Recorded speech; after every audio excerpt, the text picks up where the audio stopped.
manau, mes vertinam, reikia būti realistais.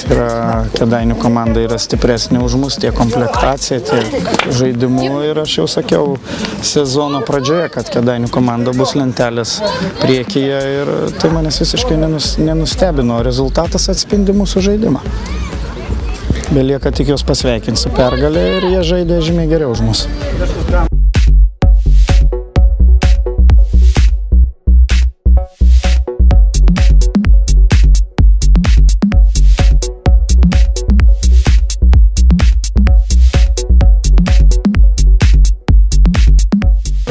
Dienos pasirodymą.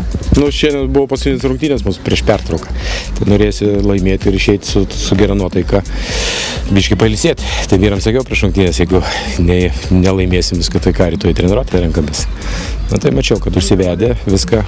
Gal šiandien biškį geriau žaidėm negu su Minija praeitas rungtynės. Irgi mes laimėjom 2-0, bet nebuvo tokio žaidimo. Šiandien neblogai. Matėt, puolėjas atsiskleidė, kuris antras rungtynės lošė, įmušė 3 įvarčius viską ir jaučiasi tokia jėga, jau ko mums trūko.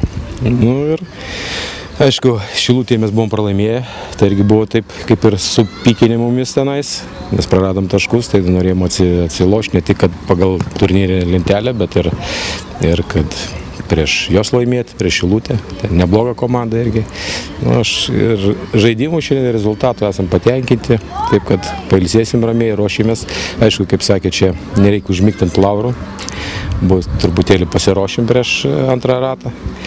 Ir reikia išlaikyti tas pozicijas, neprarasti, nes pas mus būna, taip laimim 2-3 rungtynės, paskui kažkur taip pralaimim. Tai reikia tą tradiciją nutraukti ir stengtis kuo aukštesnę vietą paimti. Aukščiau nėra kur? Tai mes stengsimės kuo aukščiau, kaip gausis, tai čia, žinot, kaip visi nori laimėti, visi skaičiuoja, o kaip gausis, tai čia matysim. Taip, šiandien dar buvo naujas žaidėjas, Budraitis, atraminis saugas, sužaidės, gali ir vidurio gynėją, irgi taip neblogą įspūdį padarė.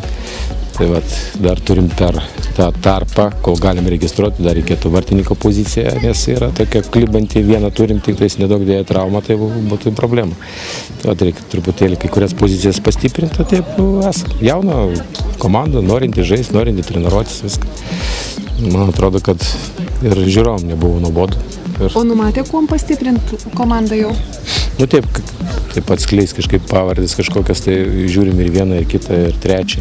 Nes čia vartininkas buvo vienas, išvažiavo į Angliją. Čia, žinot, kaip pirmoje lygoje pas mus labai greitai, atrodo, žaidžia. Ateina, sako, atsiprašau, išvažiuoju dirbti. Ir ieškam. Pagrindinė problema vartininką dabar ieškam. Jeigu rasim vartininką, viską, nes sakau, su vienu šiandien vaisi gerai, su laiku, jeigu pretenzijų jam nėra, bet vienas negali būti komandai. Daug dėja traumų, tai reikės pačiam eiti vartus.